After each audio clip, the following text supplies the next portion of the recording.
The following presentation was made at the Opryland Hotel in Nashville, Tennessee for CALLERLAB's 16th Annual Convention, 1989.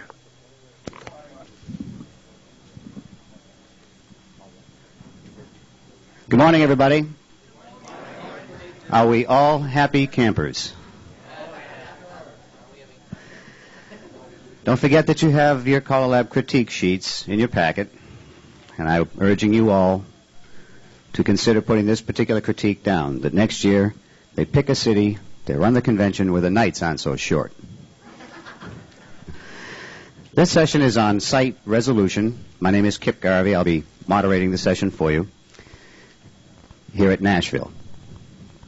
I think that's all the data we need for the tape.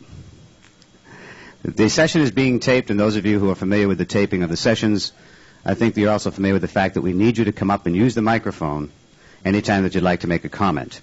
Either that or give me the opportunity to repeat your comment if you're buried in the chairs someplace before we answer your questions. Okay? Could you guys who are not sitting next to somebody fill all in so those who come late don't have to try to climb all over you? Will you just come into the side aisles, that way they fill up nice, and thank you very much.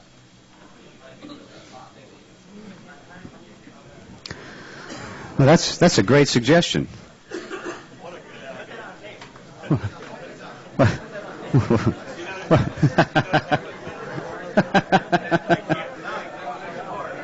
See, some guys are just in command.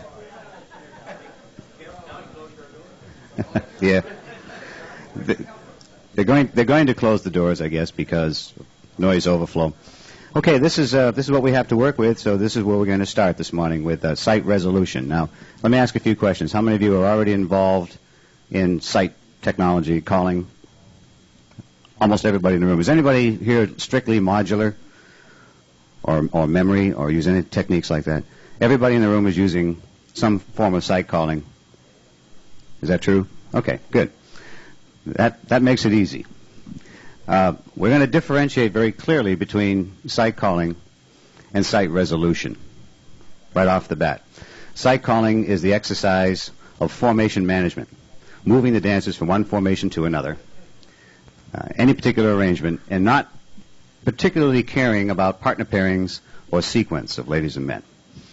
In site resolution, those two aspects are precisely addressed. That is, sequence and relationship. We have to get people paired somehow, and we have to get them back in some sort of a ordered number. And either that or we have to know exactly where they are so that the next command that we execute will do that function. We'll put people back with whom we want them to be with, and we'll also put them in some ordered number. Now, we could spend an hour showing you lots of cutesy little get-outs. I hope I accommodated that desire somewhat by putting a few on your second sheet. When we fill out this sheet, we're going to ask you to do that, step you through that exercise.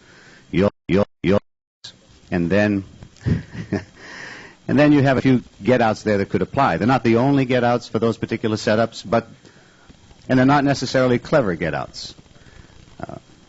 They all deal with mainstream, and some of them one or two of them deal with some plus calls, so we hope that you'll find them applicable. No bother at all. Is there a pile down back? I thought we had some down back just in case. Yeah, just in case you wanted to do that.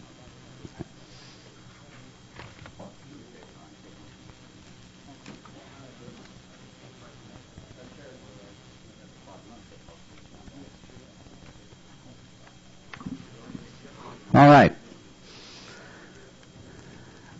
I understand it's a Chinese proverb. I'm not 100% sure, but I think it's a Chinese proverb that says, you can give a man a fish and feed him for a day, but teach him to fish and you feed him for life. So this particular exercise we're going to do this morning, I hope, will be teaching you to fish. We're going to try to show you structurally how site resolution works, the mathematics of it within our choreography and within the structure of our F, A, R, and S, which is formation, arrangement, relationship, and sequence. So that you can better understand this, we're going to step you through an exercise so that nothing that I say you have to take at face value. You'll just know that it's true, and you can then sit down with a pencil and a piece of paper and do the same thing that we all do, and that's design your own get-outs at will. We're still waiting for folks to settle down here, and we'll be all set here. Good.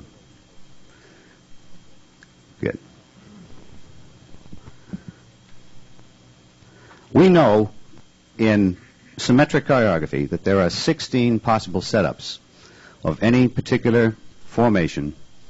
There are 16 setups, and the setup meaning the formation, defining the arrangement within that formation, the relationship of all the people and sequences. There are no more than 16, and there's no less. There's 16 possibilities. That means when you're calling, if you normalize your formation, and by normalize we mean, let's put our girls on the right-hand side, if you will, get them into a formation that we're comfortable with. In our exercises, we're going to use two-face lines, right face, two-face lines. There are 16 possible situations you can have, and what we're going to do is narrow them down to the one that the square is really in. And when we know that one situation, then we can get out from there. Now, any of you familiar with the term snapshot? The term is used to define a setup that we see in our head, and we recognize that the dancers are in or near that setup. That's the snap. When the dancers hit the snap point, we apply a get out. How many snap points are there? There's 16. There are 16. There's no more than 16. In the process of determining which one of those 16s exist at that moment in time, we just want to be able to do it very quickly. So we want to apply a call, eliminate as many possibilities as we can of those 16, apply another call, until we finally get down to a setup that we recognize as being our snap. It can be any one of the 16. Doesn't make any difference which one it is. Some of us are very comfortable getting to what we call the total resolution state, and that's of the 16, one setup has everybody paired with partners, everybody in sequence. And that's the resolution state. Some of us will work and work and work and work and work until we recognize the resolution state. Once we're there, we do our get out. Bend the line, Alaman left. Something of that nature. Others are very, very adept at spotting any one of the 16 that exist. It doesn't make any difference who's with whom or what sequence they happen to be in. Boom, they see it. And when they see it, they recognize it for what it is, and they apply an appropriate get-out. Other sight callers are get-out oriented. They're moving along, and they say, now I want to do a swing through to a right and left grand.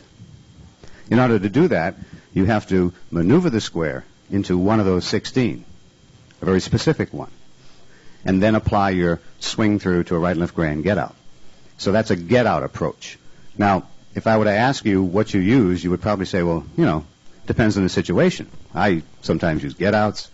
Sometimes I have to immediately get them out because something's happened on the floor. Maybe somebody fell down, or the president is walking behind me and he's giving me instructions on what's going to happen during the break while I'm in the middle of calling my sequences.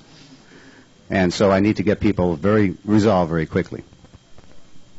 Other sight callers, like myself, I think I do this. It's very hard to describe what you do. Do you ever try to do that?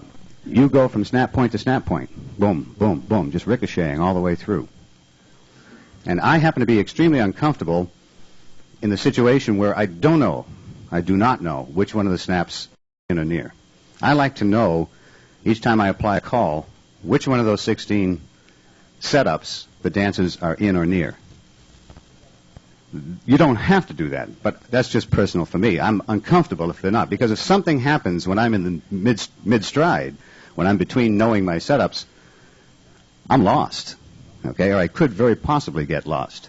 So, like if the music, somebody bumps the turntable and the music skips in the middle of a singing call, because I apply my sight calling to singing calls, too, and change every single figure.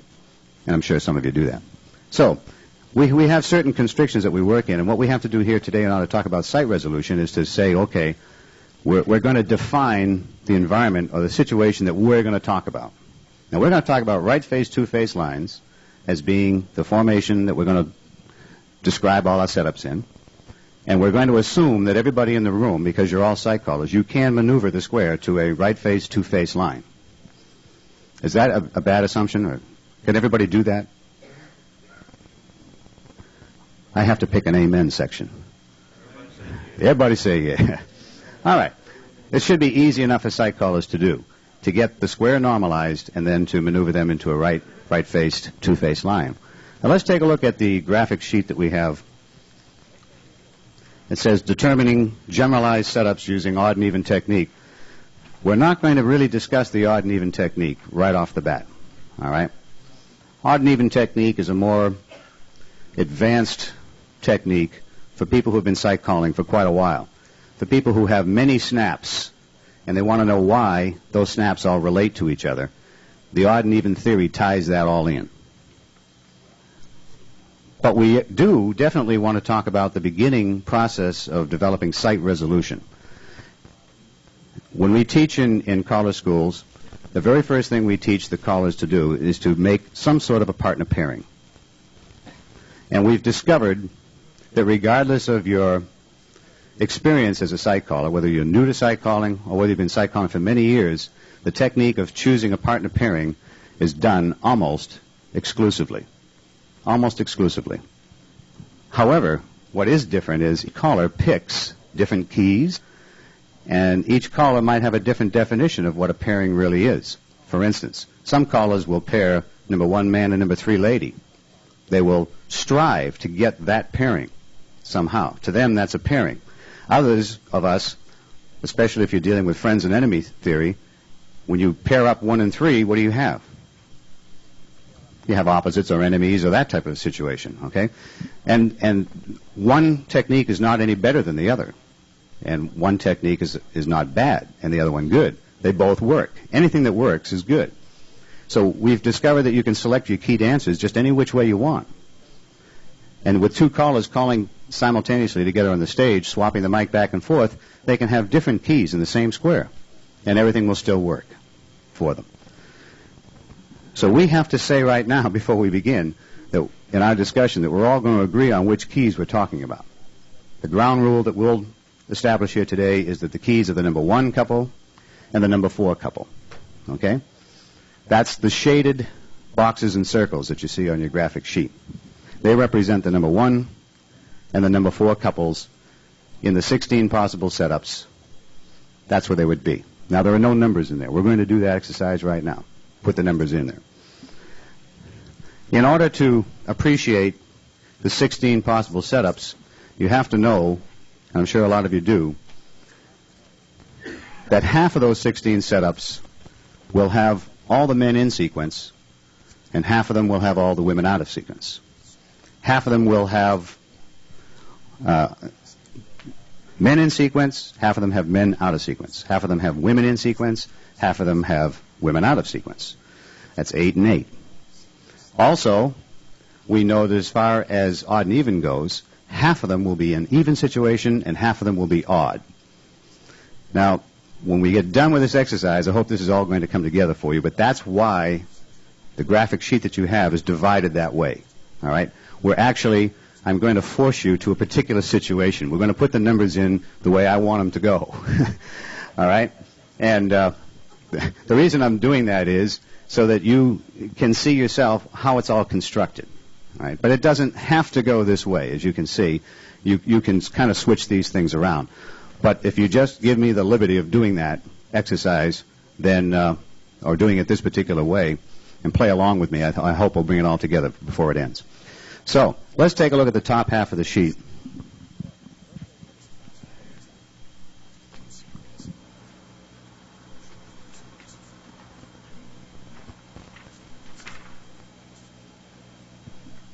That's what you have. That represents the top half. The top half. Is that true?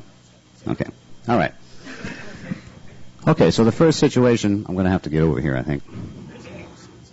First situation that we want to do is to describe, we already said that half of the situation is going to have men in sequence and half will have men out. So let's just mark this as men in, all the way down. And on the other side, we'll mark it as men out.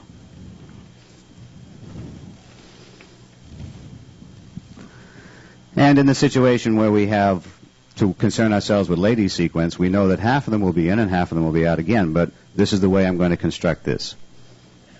And this first resolution state's got to have girls in too. Second one is going to be men in. This is all going to be men in right down this row. The second one will be girls in. Third one will be girls out. Fourth one, girls out. Then over here we'll start with men out, girls out, men out, girls out, men out, girls in. Yeah. That's right. That's right.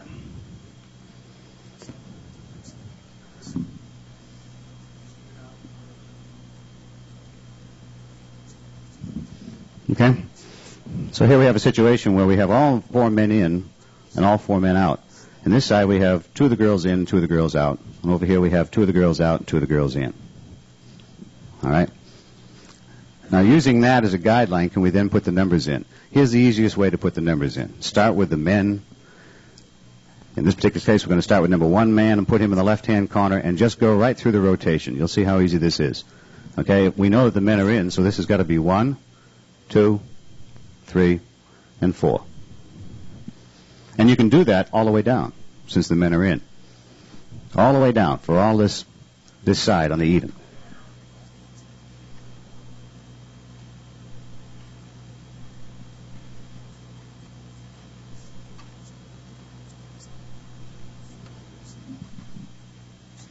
That takes care of the men for that particular segment. Over here, if we want girls in, let's give them, since it's our resolution state and everybody has to be paired anyway, let's just give them this sequence right here. Now, the next one can be girls in, too, but we're going to play a little game here so that when we get done with the whole construct, we will have odd and even. Now, remember, I told you that the shaded ones will represent even or odd people. Number 1 and number 4 couple are keys. So, therefore, if you start with the shades, you've got to have 1 here and 4 here if the girls are to be in sequence. All right? And that, of course, just leaves 2 and 3 over here. It really can't be any other way. Over here, again, we're dealing with 1 and 4 are our keys, the shaded ones. And in this situation, if the girls are out, we're going to put 4 here and 1 here. And that makes those become 3 and 2. Can you see okay over here? Mine in your way. All right, good deal.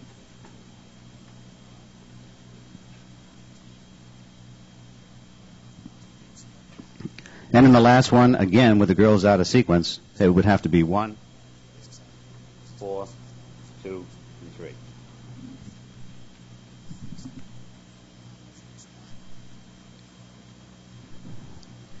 So you notice that we're not even thinking about pairings here. We're just strictly thinking about sequence.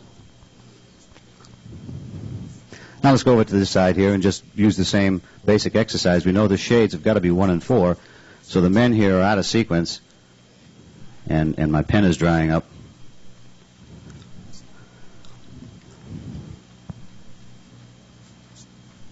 And of course, if the girls are also out of sequence,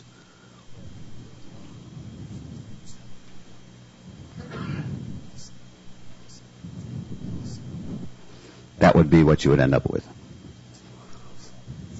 Knowing this much about the exercise now, you should be able to go down through the entire list and fill them in exactly the same way.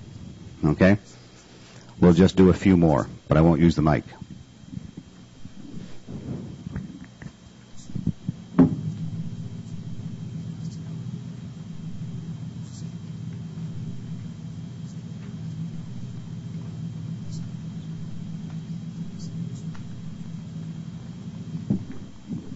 Notice each time you attack it, take care of the shaded ones first. They're your key people. All right.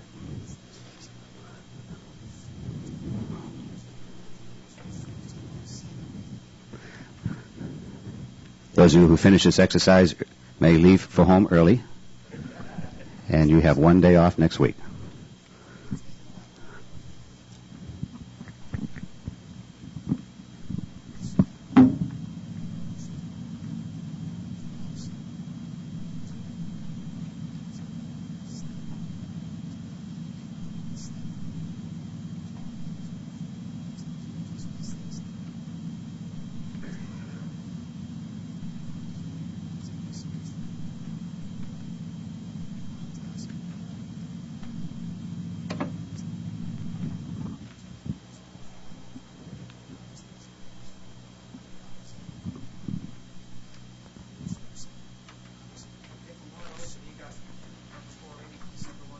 I may have. Which one?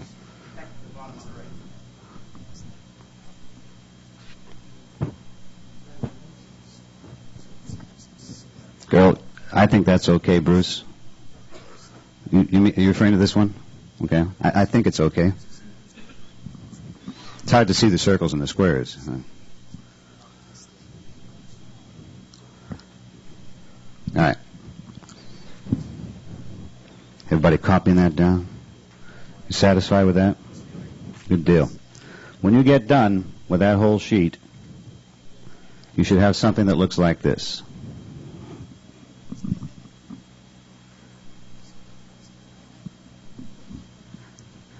Now this represents the total 16 possible setups in our right face, two-face lines. Incidentally, I'm not sure. Did I put a facing direction on your?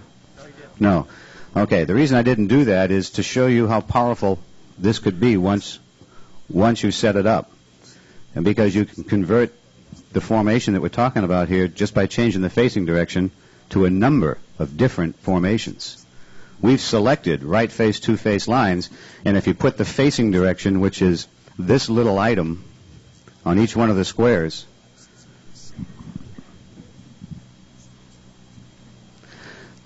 that's what we're talking about. That's the facing direction. If you imagine taking that facing direction and pointing it a different way on each of the dancers, you can see that this would work just as well for completed double pass-throughs, for ocean waves, and that type of thing. We happen to select two-face lines because once the facing direction is established in a two-face line, it's normal. It's also normal. And it's also very easy in a two-face line to see your relationships and your sequence. We've determined that two-face line is probably the easiest formation to learn about sight calling in as far as choosing your pairings and your sequence and checking your state. Now, once you can begin to appreciate the fact that there's only 16, then it becomes a process of determining which of these setups the square is in as you're calling. Most of us do not take some absolute state and just stand there and say, okay, it's number 13. That doesn't happen. What happens is you use a process of elimination. Whoop, I don't know what that one is. Move them again. Ladies trade. Whoop, I'm not sure of that one. Move them again. Couples circulate. Oh, now I got a pairing. That's normally the technique that we use when we call. However, if you stop and look at the way that works with the numbers, you begin to see two powerful elements. Number one, the single circulate as a tool is a powerful element for going to double partner pairings or from double partner pairings to single partner pairings. Now, when we talk about a double partner pairing, let's say like heads lead right and veer left. Everybody has partners. You know that all partners are paired. In a double partner pairing situation, all partners are paired. That's really what it means. In a single partner pairing situation, only two couples are paired and two are unpaired. Now, that means a lot to the sight caller, because if he knows he's in a two-couple paired, two-couple unpaired situation, where does he go from there? To what we call the zero-box get-out, normally. Or he might apply some canned get-out that in itself might convert the pairings, but basically they go to a Ferris wheel. And then they check to see if the inside couple is paired. If they are, zoom, get them out of there. Put the unpaired couple inside. And then they check to see, is my key man, the focal man, is he looking at his corner? Or is he not looking at his corner? Now just imagine that for a minute. You just did a zoom. You have your paired couple outside. The paired man, the man that's outside, is your number one man. When I say he's looking at his corner, there's only two couples inside. One of them is a girl. One couple contains a girl that is facing that key man. That's the couple that's actually farthest away from the key man. The couple that's closest to the key man has his back or her back to the key man. So when we use that expression, is the key man looking at his corner, what we're really doing there is checking the sequence. Because we want to know, are we going to pass through to an Alaman left, or are we going to square through 3 to an Alaman left? All right? So what the sight caller looks at there is the key man looking at his corner once he gets into that situation. The other situation is, of course, that everybody's paired. And with everybody paired, you don't do the Ferris wheel generally. What do? You do bend the line, maybe, okay? You do a bend the line situation, and now, again, to check for the sequence, you say, is our focal man next to his corner? Is she on his left-hand side? If she is, you can go right into a regular zero-line get-out, star through, square through, three hands. If she's not, you go into cross-trail through, Alaman left, something of that nature. And we'll show you this in a while. I certainly do not want to lose anybody on this, so if I do, put your hand up and I'll see it and then we'll go back over it. Go ahead. All right, don't want to do that. Go ahead and copy it down. Don't worry about the even odd for now, okay? What we had to do in order to determine how we're going to eliminate or determine which setup we have is we needed a way to eliminate some of the possibilities. What don't we have? That was the question that the site caller asked, and even odd addresses that. Because if you can determine an even odd situation, you cut the possibilities in half right away. Just like if you can determine sequence. If you know a sequence of the men are in sequence, you cut out half of the possibilities. And in this particular case, everything on the right side of the sheet goes out the window. Your square is not in those setups. All right? Yes. I think it is. It's a bad foil, but I think it is. But I need glasses myself, so maybe. Is it okay? It's okay up here.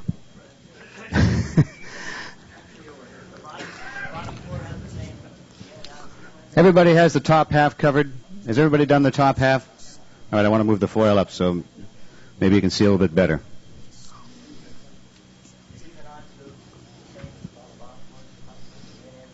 Yeah, well, let's take a look at that. On the bottom side of odd and even, you'll find that everything on the left has men in sequence, and everything on the right has men out of sequence. Half of them on the left have girls in and the other half have girls out. Same thing on the right-hand side. The sequence situation is structured exactly the way we did the even foil first off. Okay?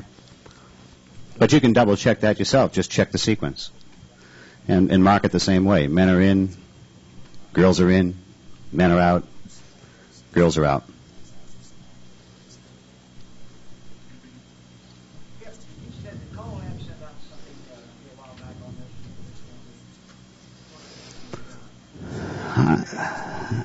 Yeah, well, okay. Bill, I think Bill Davis put an article in. Did you have this? No, it was the thing on quadrants, but it had some of this. Yeah. That's a different type of, that's, let's say, a new facet to the site situation called geographic resolution, where we want to put people geographically back to a certain point, and that's called quadrant resolution. Yeah. But it had graphics similar to this. You're right. Yeah. There will be a series of 3 articles in Guidelines, a three-part series on odd and even specifically, and you'll see these charts and these graphs again. Okay?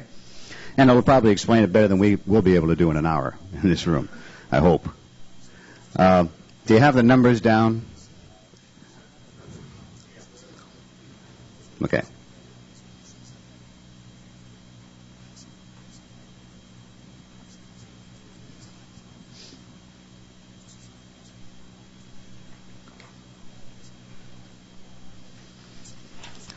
Now, on the outline of our discussion in here, we have given you a step-by-step procedure for resolving. On the back side, it says site resolution techniques on the front side, dealing relationship sequence, and blah, blah, blah. All right. Manipulate the square into right face, two face lines. Everybody can do that, we hope. Now, starting on the back page is a resolution process. Initially, especially if you're starting in site calling, keep your eyes on that number 1 man, your focal man. Okay? And now, again, let me just qualify this. That focal person can be anybody. It depends on what keys you've selected, but we've selected keys 1 and 4, and we've decided that the focal man is the number 1 man, and the focal lady is his corner, the number 4 lady. So keep your eyes, as you're calling, on the number 1 man as you maneuver your square. Using nothing but a series of ladies' trades and couple circulates. And I'm not talking about a long series. I'm talking about What is it, Bill? Maximum of four. Maximum of four. Ladies trade, couple circulate, ladies trade, couple circulate. That's the maximum. And you'll have your pairing. Before you get there, or when after the fourth time around, you will have a pairing. It'll be there for you. So once you have your two face lines established, focus your eyes on that focal key man and start doing your ladies trade. Look for your pairing. Couple circulate, ladies trade, couple circulate, and that last ladies trade. If you didn't have it up to that point, that last ladies trade will do it. You will find your pairing. Pardon? She's got to be there. If you've used that sequence, she will be there. Now you know that your focal man is paired with his original partner. That's what you're trying to do. You're trying to pair him with his original partner. The next thing that you want to do is to check your focal lady and see if she is paired with her partner. If she is, you have the two paired situations, or everybody paired. If she's paired, then every man has their partner. Can't be any other way. If she's not with her original partner, the number 4 lady, then you have one couple paired and one couple unpaired. Another way to express it in terms of the whole square, 2 of your couples are paired. In this particular case, the head couples are paired with their original partners. Side couples will have opposites. Guaranteed. Now, once you get to that situation, you're almost home. From here, the next step is to maneuver the square with a Ferris wheel to get somebody inside and somebody out. I think that you can imagine that if you have, let's say, a totally paired situation, as in this one down here, and from here you call the Ferris wheel, do we agree that the head couples would be in the middle? Okay. However, when we want to use the Ferris wheel situation, we always want to use it when we only have one couple paired. And you'll happen to notice in order to do that, I've got to go up to the odd side. To find a situation where only one couple is paired, where did it go? Oh, I had it. Okay, good. Yeah, all right. Well, my foil was hanging down. I thought it was at the top of the page. That's the one right there. So if we call a Ferris wheel, the number 1 man, his partner, is in the center of my potential double pass-through formation and arrangement, okay? The next step, therefore, is to check that focal man. If he is in the center, you don't want him there. You do not want the paired couple in the middle. You want the paired couple outside. So you call your zoom. You just call a zoom. You know that this is going to put the unmatched couple, side couple in this case, into the center. At that point, as they're coming in, you can begin to see your focal lady. If she's coming in and the focal man is looking at her through the square as she's coming in, you've got to pass through to an Alaman left. It's right there. If not, if she has her back to her key man, then the centers must square through 3 hands to an Alaman left. Now, this technique is used to train people when they initially start to learn to sight call. And the next step, of course, would be to get everybody on the microphone and have them work that and work that and work that, because it's not as easy as we've made it sound here, those of you who have tried it. It seems like you can go on and on and on forever just trying to get a single pairing. Well, we gave you a little trick for that. We said if you get them in 2 face lines, call nothing but ladies trade and couples circulate. You will get your pairing in a maximum of 4 calls, probably before that. All right? How many of you use that particular technique? Don't be bashful. It's a good technique. Yeah. Have you ever noticed something? There's an anomaly that goes with that.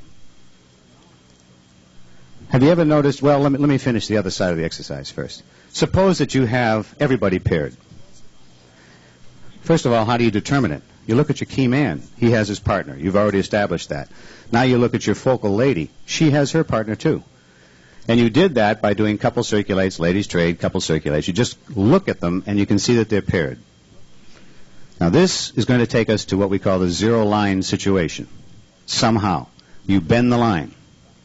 Depending on the sequence, checking the sequence of the focals, that's the number 1 man and the number 4 lady, you'll either star through, square through 3 to an Alaman left, or you will star through, pass through to an Alaman left. And that's laid out for you on that sheet, so you can work that exercise if you need to. Now, for those of you who use this partner pairing technique, which is a great one, as far as we're concerned, it's the best one for learning to sight call, for sight resolution.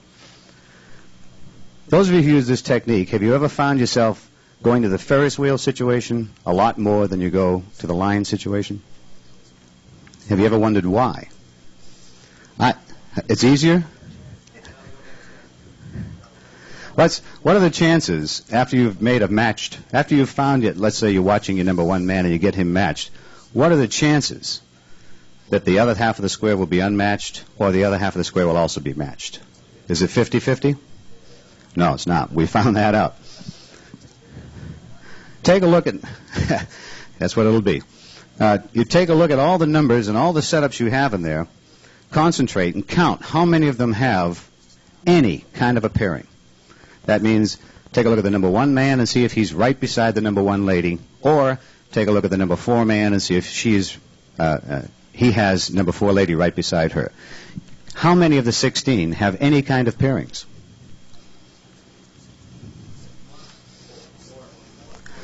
On the whole sheet of all 16.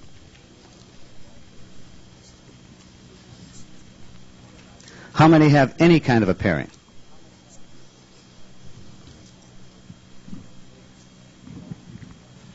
Any kind.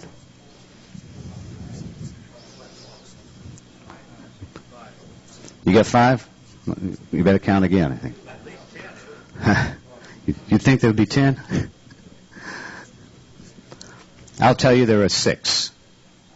There are 6. Anytime that you've established even a single pairing, you have eliminated 10 possible setups or 10 possible snap points. They're gone. You throw them right out the window. Don't even have to worry about them. You're left with 6 possible setups that have some sort of a partner pairing. Now, of the 6, how many of them have everybody paired, and how many only have 2 couples paired and 2 unpaired?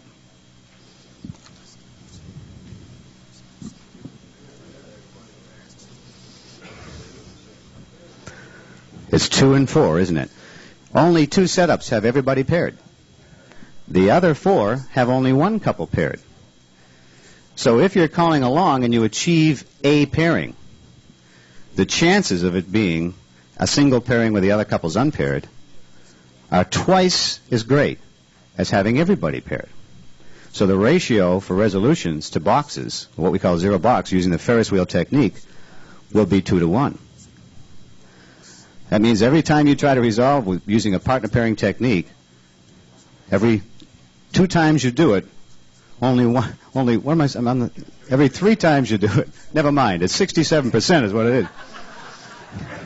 2/3 of the time you'll end up with that with a 0 box situation, and the other times you end up with everybody paired, which you go to a 0 line. And all of a sudden we said, I could have had a V8. That's why it seems like most site callers, as they're plodding along, end up doing Ferris wheel, zoom, square through 3 to an Allen man left. It's by chance. It's the probability. The numbers work out. So that's interesting. It's interesting to know that if you happen to have a lot of get-outs that come from 0 lines, and you don't know this fact, you're handicapping yourself because 0 lines will require everybody to be paired in some fashion, and only 2 of those 16 setups have that situation. If you have 0 box get-outs, a truckload of those, you're in good shape because you've got 4 possible setups that the square can be in that you can apply your 0 box get-outs from. So, knowing this now is a valuable tool to the site caller, but only if he can freely transfer from one situation to the next. I mean, suppose that you're calling along and you get your pairing. Ferris wheel, zoom, square through 3. Next time, you get a single pairing. Son of a gun. Ferris wheel, zoom, square through 3. Next time, you get a single pairing. Ferris wheel, zoom, square through 3. Chances are that's going to happen more than when you get everybody paired. But what does that do? Well, the dancers sense that. They know you're going to some kind of a 0 box get-out. Now, how do we react? Well, we write just a truckload of get-outs from 0 boxes. And then we do a further manipulation of the square by having the ladies chain again, and then we do a bend the line and a touch a quarter, and the men give a left-hand pull by and walk into a right and left grand. Whew. But the thing is that it's still a 0 box. So what What I'm going to give you now is a tool that will always flip-flop the two. You'll go from a zero-box situation to what I call the zero-line situation with a single circulate. Any single circulate, and by that I mean don't make it an all-8 circulate unless it's a column. The column circulate or the single circulate will flip-flop that situation for you. All right? You might have to go back for your pairings again, but you can do that. You can do that. Take a look at the construct that we did to get the dancers there. We did ladies trade, couples circulate. Ladies trade, couples circulate. All right? The so-called acey-deucey pattern. And acey-deucey has embedded in it a single circulate, where the ends are circulating along while the centers are trading. That means the centers are staying in the same line while the men are moving around. All right? That's a single circulate idea. And anytime you apply that, you can flip-flop from your zero line to your zero box. And if you want to try that, just take a zero line, say touch a quarter, single file circulate, boys run. What do you have? You got your zero box. All right? And it's very easy. Step to an ocean wave from there and swing through. Girls circulate, boys trade. And you're back to your zero line. It's that single circulate that does that. It's a neat little tool to know about. All right. So we know all this. So big deal.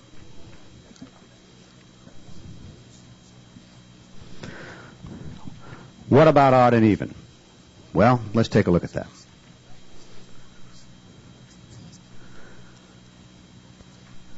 You notice we've broken all these setups down into even and odd. Just so happens it breaks them in half. You'll also note that if you take a look at the even section and take a look at any two adjacent quadrants, I don't care how you're viewing the square,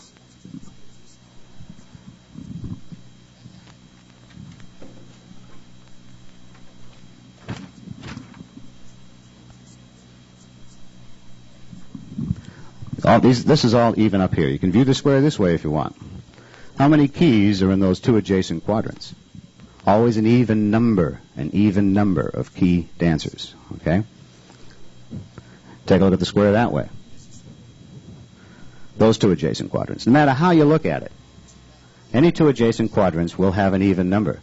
Take a look at this. Say, whoa, wait a minute. That top one doesn't have any keys in it. 0 is even. 0 is even. No keys are even. And why are we not going to concern ourselves with that? Because who the heck is looking at the other side of the square? I don't know of any psychologists that do that. You're basically following some key. So if you're looking at the square, you'll be looking at it this way. That's what you'll see. You'll see where the key man is, your focal man, or some key dancer that you're following. All right, so this is more than just an anomaly now. I mean, this is going to be a tool that is equally as powerful as determining a partner pairing. If you can determine odd and even, once again, you have narrowed the entire choice situation down into going to a zero line, which is the even situation, versus the zero box, which is the odd situation. Remember now that the zero box resolution is the one where we do the Ferris wheel, the zoom, and the square through 3. And the zero line has got everybody paired, hopefully, and we do a bend the line, star through, star through, square through 3. Okay? Up top, where it says rules, you have a description of what we're going to call a partner line. In an even situation, a partner line is a line in which every key dancer has his partner or can get her with a ladies' trade. She exists with him on that side of the square, regardless of what side you're looking at. It's an even situation where partners exist on the same side of the square. Now that means that I can say heads lead right and circle to a line, ladies chain across. I've got all 4 keys, but all the partners are on that side of the line. So I can work with that. All right? Send side 1. Please turn over tape to continue. A partner situation. Okay? That's the next situation called the opposite line. In the opposite line, I look for any 2 keys, any even number of keys, where partners are not there. That's all I need to know, that the partner is not there. It's an even situation, and the partner is not there. That gives me an opposite line, and that will occur any which way that you work or maneuver the squares in that situation, because the number 1 key man, our focal man, is over there with the number 4 lady. The number 1 lady is nowhere to be found on that side of the square. nor is the number 4 man, which would be the partner of the other key. So, if you take a look at this at your leisure, you will discover that once you've determined even, half of them will be an odd line situation, or opposite line situation, and the other half will be a partner line situation. So again, it's a process of narrowing down. What setups are we closest to when we want to resolve? Another way to say this, in terms that may be more familiar to you, is how close am I to a snap that I've learned to handle? As a site caller, I've got certain snap setups that trigger something in my mind, and then I apply a get out. All right? These 4 rules represent the situations of my particular snaps. Every snap I have can be categorized in one of those 4 situations. And it's very, very easy for me to determine which situation I'm in. Are the dances, is there an odd or an even number of keys? Is partner anywhere near the keys that I'm concentrating on? If it's an even situation, I check partners. If it's an odd situation, I check corner, location of corner. In a odd situation, let's say heads pair off. In an odd situation, there will be the focal man, number 1 man in our case, will either have his corner in that group of 4 with him, or he won't. If she's anywhere in that group of 4, I have what I call the corner box situation. And I have a number. If you take a look at how many corner box situations there are 4, and only 4. So all I have to do now is write get-outs for each one of those 4 situations, which I can recognize almost instantly. And I have the ability now to recognize the corner box situation, which is my snap area, and apply the appropriate of these 4 get-outs. That's why I put some get-outs here next to you. All right? If you take a look at these 2 face lines that we have here, like, for instance, let's just concentrate on this one. Here's an odd situation. Here's my focal man, the number 1 man. There's the focal lady. That tells me it's a corner box. If they're together on the same side of the square, I have a focal box. Okay? How would you arrive at this from a 0 box?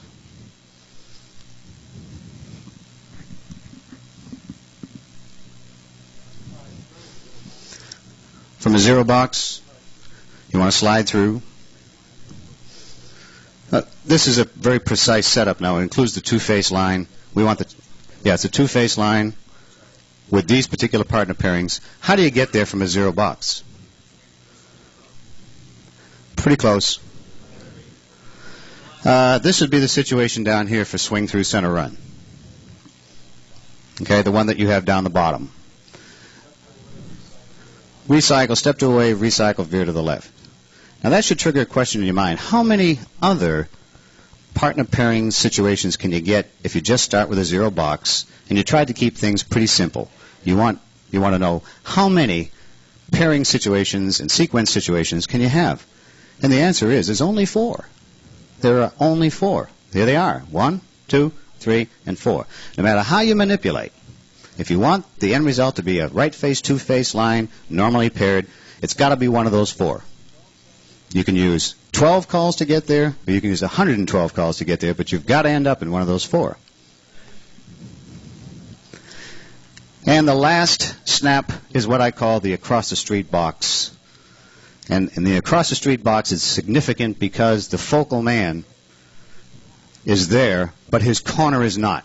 She's just not there. It's an odd situation where the 2 focals are not together. And if you take a look at that, you can see there's number 1 man. I'd look at him and I say, where's the 4 lady? Boom, she's over there, across the street box, just like that. Has to be. Same thing down here. Here's the number 1 man paired with his partner. Where's the corner? She's over there. That's an across-the-street box situation. An across-the-street box is gained from a static square by saying head square through 2 hands. Okay? Instead of saying square through 4 hands, which would bring it to a 0 box. Now, remember that we're not talking about specific setups when I use the term across-the-street box. It's what I call a near setup. Because there are 4 precise setups in my across-the-street box. It could be any one of these 4. Any one of those 4. How do I know which one it is? Well, basically, I don't. I don't care. I really don't care. As I'm plodding along and calling, let's say I get to this situation right here, and I know I have an across-the-street box. How many guys, once they realize that they have an across-the-street box, will try to do some sort of a trade-buy situation to what? To go across the street again, to get back to the corner, that type of thing. All right, all 8 circulates accomplish that very nicely. Pass through and trade buys. But the key here in my mind is, once I'm across the street, I know I got to get back across the street if I'm going to resolve.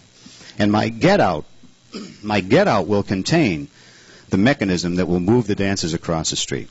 Like, for instance, if you take a look at this across the street box, bend the line, square through 2, trade buy, Alaman left. The trade buy moves them back across the street into what I call the corner box situation. They have to do that. And every single get out will have some sort of a technique that will do that. Look at this across the street box that has a Ferris wheel to a Dixie Grand. A lot of us have used that get out. What's actually happening? Where does it come from? It's set up initially from an across the street box situation. And the Dixie Grand is what moves people back across the street again to the corner. Same thing over here. It's hard to read, but this says bend the line square through 4, trade buy, Alaman left. This one, Ferris wheel, square through 3, Alaman left. The Ferris wheel brings them across the street. Brings the 2 focals back into the same side of the square. Brings me from an across the street box to a corner box situation. All right? This technique you don't want to concern yourself with if you're starting to sight call. Because this is predicated on a lot of things. Number one, you've got to be able to recognize pairings. And a pairing that's equally important as a partner pairing to me is whether or not the focals are located together.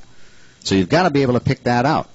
And the best way to learn to do that is to go for the single pairing technique. Just match number 1 up with his partner if you can, or try to recognize that anybody's paired and go through the routines that you normally do for sight calling.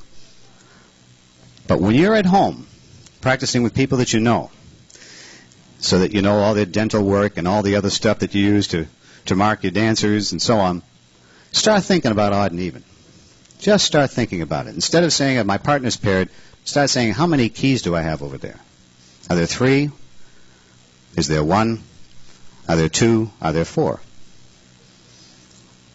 And pretty soon after you begin to say, well, I think I got that down, where do I go from there? Then you have to actually write your little pocket full of get-outs, like these, for each of the situations. All right? That's your homework assignment. But this is really neat, because you do not have to rely on somebody transmitting get-outs to you. You will be amazed at how quickly you can write your own clever get-outs in the heat of battle. They just roll right off your tongue pretty soon.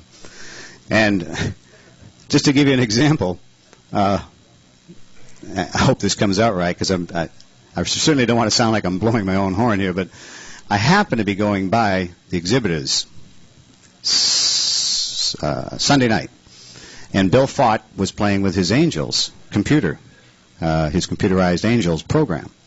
Well, I was on my way out the door, but he had a cluster of callers, and they're all looking at the program, which incidentally is a great little piece of software if you have a need for that.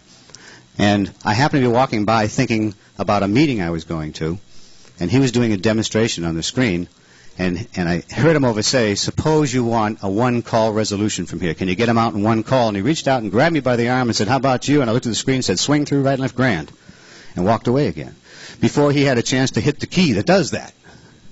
But you'll find that your get-outs just, boom, they just hit you, just like that. If you play with this long enough, you don't have to rely on studying note services. And so, sorry, Bill. No offense. You can float right along, and pretty soon it just all comes together. Now, we don't have much time. I think we go to 10:15, and that gives us about enough time to show a demonstration if you'd like to see that. Of how this all comes together. In order to do that, I need a square. And we'll put the square up over there, and let's get some light on here.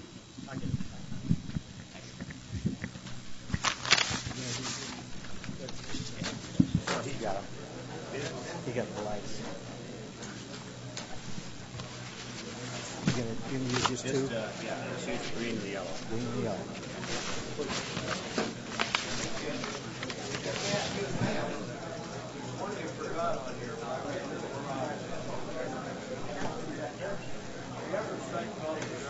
Okay. Yes. Girls, we can use two more. How many snapshots do you deal with? Because you've got your four basic positions, but that's not enough information to give you the get out from the four. I mean, from one of those. One more couple, please. How many? Snapshots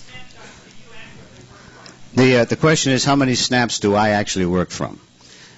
The question contained the statement that it's nice to be able to narrow it down to 4 near setups, but what are the actual snaps? In other words, it's true.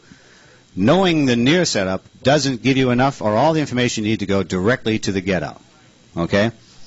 What I do is I have my snaps within those 4. I recognize all 4 within any particular grouping. We get a girl, please. You pick one of your 4 primary, and then within each of those 4, like partner line, there Want a girl. are one of 4 more to give you enough information to know exactly what set of get-outs will qualify there. Yes. You're actively working from 16 get-outs, so there's 2 sets of decisions that gets you first of all down to 4, and then the 1 within each of those. Yes. I use, my first decision is even or odd. That cuts it from 16 to 8.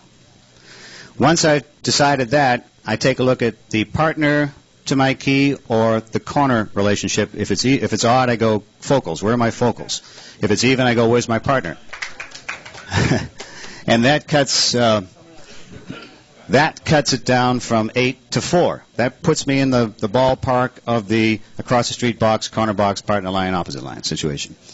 Now, once I've got it down to that 4, the next thing I do is look again for partner relationship and sequence in one glance because it's really very, very simple at that point. And if you've got the numbers in there, you can begin to see it. You say, that one I know all the time. This one, gosh, I'm not so sure I could recognize this one. All right? But if you can't recognize, assuming that you're at this point, we're talking about the odd situation, the situation where the men are in sequence and girls are in sequence in an odd situation over here. I don't recognize that. That's not one of my snap points, let's say. How can I get it to be a snap point? Have the ladies trade. Just have the ladies trade. And when the ladies trade, it'll be one of the other 3. It's got to be one of the other 3. So if it's at one that I don't recognize, I say ladies trade. Boom, and it jumps. Now, which one's it going to jump to over here? The one underneath. Okay? Because that one I happen to recognize. There's my unmatched, my key man. My focal's not in the... I have a cross-the-street box situation. It's odd. Focal's not there. My key man... I'm going to do a couple circulate. I mean, that's just what I'm going to do. I'm going to move them across the street. But I didn't have that. I had this, and I didn't recognize this. Okay? I just didn't recognize it. So I said, ladies trade. Boom. I got one I recognized. All right? So I do not personally have a snap for all 16 of these. I don't. And I never stop to think which ones I do and which ones I don't. Most of them I do. But you can develop a snap for each one of these 16. For every one of the 16, they can be your snap. Okay? All right, we got a situation now where we have selected. Can we roll the square around 180 degrees? That's good. Oh, I forgot to say left or right. Yeah. And matter of fact, go another quarter more. All right, how's that? Good. All right, so we're going to make this our number 1 couple as you guys look at it. They're in green, and our number 4 couple over here. That's going to be our other key. They're in yellow. So our 2 focal people are going to be pretty easy to note here. We've got them in green and yellow, but they happen to both have red on. All right, so that's going to be pretty easy to recognize when I say are the focals there. Okay. All right, let's just run through a quick exercise here. Have the heads pass the ocean. Extend the tag. Is this odd or even? Odd. How do we know? Well, I'm looking at this guy. See, he's my key man, and I don't have any other colors in this line. So there's only one key there, so it's got to be an odd situation. Where's the focal? Where's the other focal lady? Is she in this group with him? No. So what do I have? I've narrowed it down to one of these across the street boxes. Now let's get it to a two-phase line so it'll go good with my graphics here. Recycle and veer left. That doesn't change the odd-even situation at all, nor does it change the location of the focals, okay? But it does set my formation up to a normal right-face, two-phase line. Now, which one of those across-the-street box situations am I in?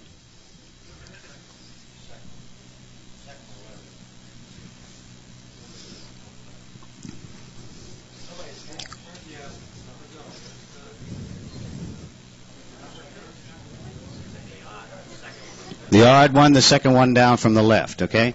Now, if you've done all the girls in, men in, and all that, you'll find that the situation can be fully described here as a right-face, two-phase line, the men in sequence, girls in sequence, odd situation. Okay? Now let's see what a couple circulate does. Couples circulate. Still odd, we agree? What's happened? Well, we've gone over to the corner box situation by the across-the-street exercise of the couple circulate. That's what did it. It put my two focals together. Didn't it?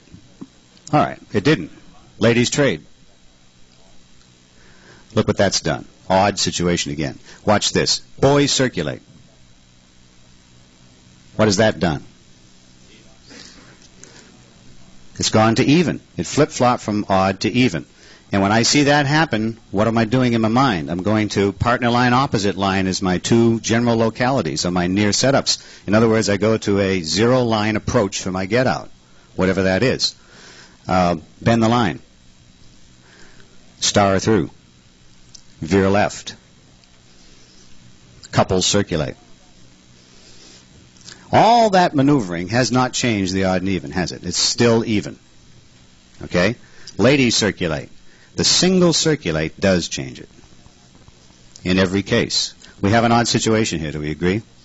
All right, bend the line. Touch a quarter. Single file circulate. Boys run. It was the single file circulate that flipped it back to even. Step to a wave. Recycle. We can have these guys play together all night. Step to a wave again for me. Spin chain through. We started even, right? How's this going to end? Odd. That's a neat thing to know about spin chain through. I don't even care who's with whom. I really don't. Just that it changes from even to odd. Boy run. Bend the line. Pass the ocean. We got an odd situation. Relay the deucey. Because these seem to be the calls that hang sight callers up. You know, I'm going to stay away from a relay the deucey because it's too busy and I'm not quite sure what it's going to do when it ends up. Didn't change a thing. All right. Okay. All right. Didn't change a thing. And that's a pretty busy move. But that's neat to know. Relay the deucey will not change your odd and even. Recycle. Step two away. I'm trying to keep everything within the mainstream choreography because it doesn't make any difference what calls you use. I failed. Didn't I say spin chain through? What's that?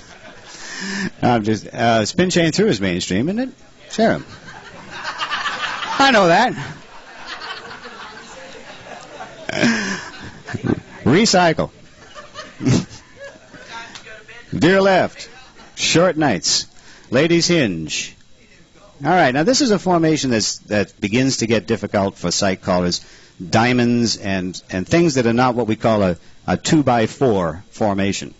Like parallel ocean waves is so neat. It's 2x4. You know, you can see it. It's just there. You get into the diamonds, and all kinds of things can happen. And incidentally, I know I'm not in mainstream anymore.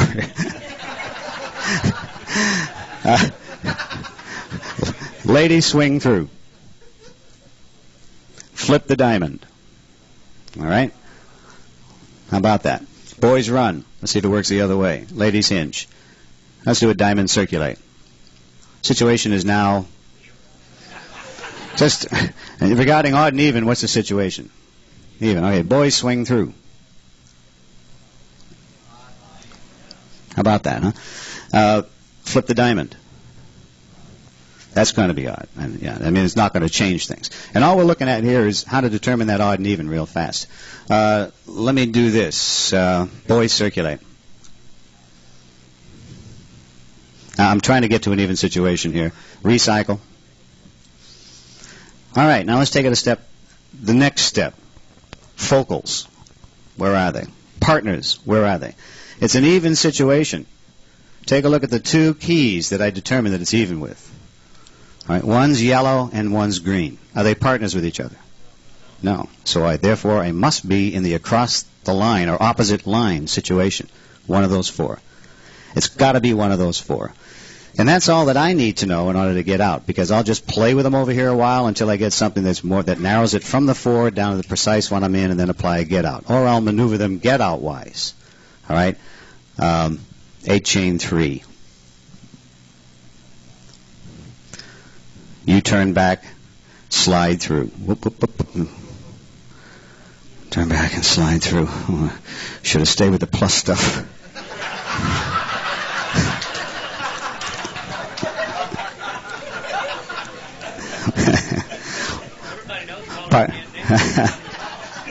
Partner trade.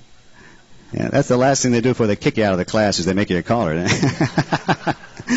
All right, we have let's do a right and left through here, just so we can get our sequence set. We've got our two focals together. All right? All right, now let's go to an across-the-street line situation where the focals are together instead of partners. All right? Just to check that out. Star through, pass through, and trade by. That's the exercise that's going to bring them across the street. All right? Now, that's one of those four across the line, or opposite line setups. Opposite because I'm dealing with opposite lady. And that's categorically, for me, that categorizes some of my get-outs, starting with opposite lady. All right? Square through 3. Alaman left. Right and left grand. On the third hand, promenade. All right?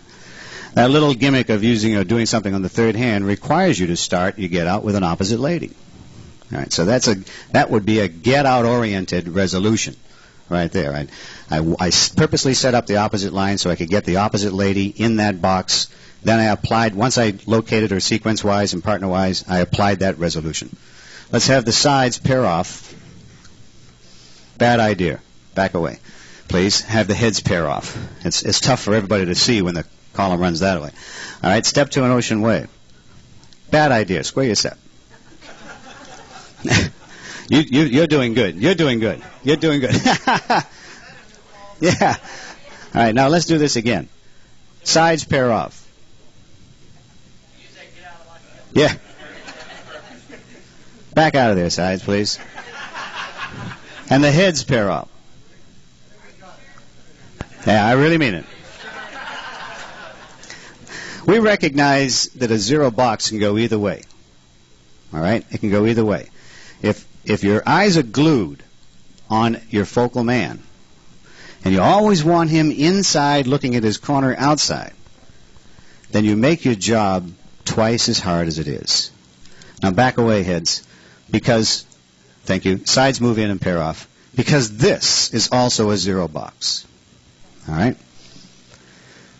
But it has our focal man on the outside. Gosh, you know, what is this? And it drives you visually. It seems like a visual contradiction of a sort. But it's not, especially if you're dealing with odd and even. Because in odd and even, all I want to know is that it's odd and that our focals are looking at each other. That's all. All right? Sides unpair off. That's pretty safe. That's not in any list. And have the heads move in and pair off. All right? See that same situation. It's odd and the focals are looking at each other. And that's not everything you need to know, but that's the big part of it. That is the big part of it. Slide through. Face your partner. Pass through. Right and left grand. Don't do it. Heads pair off. Everybody sachet. Okay? Now all this did was change the arrangement. The arrangement's gone from normal to half, meaning everybody's half sashayed. Start with your left hand, left square through 3. And here you would do right and left grand. Square your sets. Okay? So do that one more time and have the heads pair off. This is where I'm at. But it's time for me to use, because I want to, the left square through 3 to a right and left grand. All right?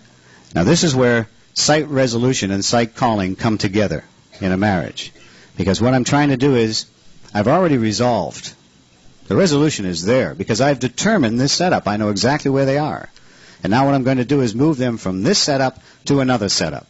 A setup that will accommodate the left square through 3 to a right and left grand. Okay? And I don't know how I'm going to do this yet. Swing through. Recycle. There it is. Okay?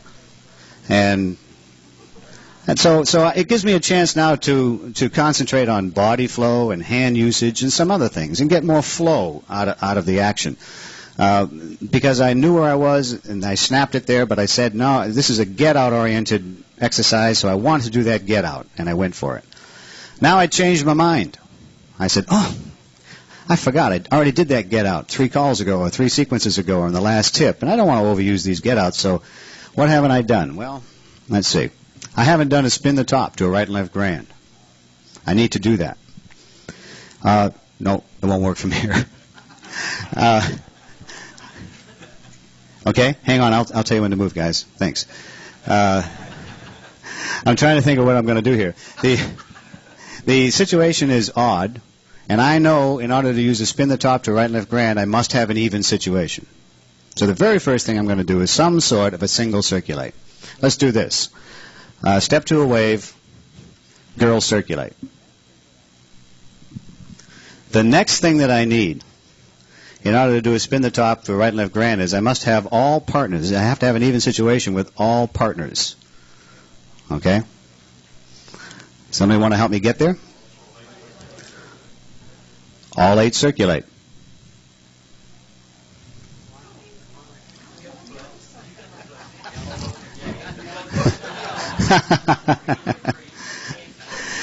So, what did the all 8 circulate do? It really transferred it over from an opposite line situation to a partner line situation. And that's the neat part about an all 8 circulate, as opposed to a single circulate. An all 8 circulate will flip me, once I've determined which 4 I'm in, it'll flip me to the other 4 of like kind. All right. Boy, run. Now, what do we need for that spin the top right and left grand? Anybody know? Bend the line. Why? All right, pass through, bend the line, and now Bruce, tell us why he did that. Ladies' chain. Spin the top carefully. Yeah, because there's not much room there.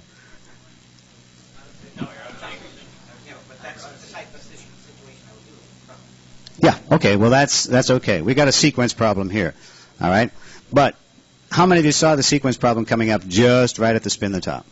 You know, come on, be bold. You saw it coming up at the spin the top. How many saw it coming up after we bend the line or whatever it was he did? Yeah. All right, well, I couldn't see it there because I didn't know whether he was going to bend the line and spin the top right at that point or bend the line and fan the top or what he was going to do. But, yeah, they got to be out of sequence to execute that get out, and they weren't out of sequence. However, you know, have you blown it? And the answer is no, you haven't blown it, because you just do not call the right and left grand. And what happens is, let's see if we can unspin the top. Can we do that?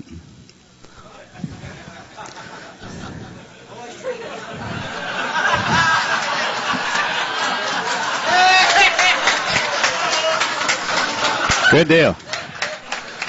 All right, just...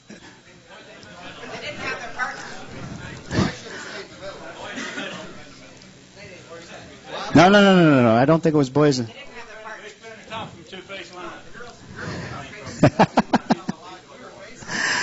Have the ladies' chain over here.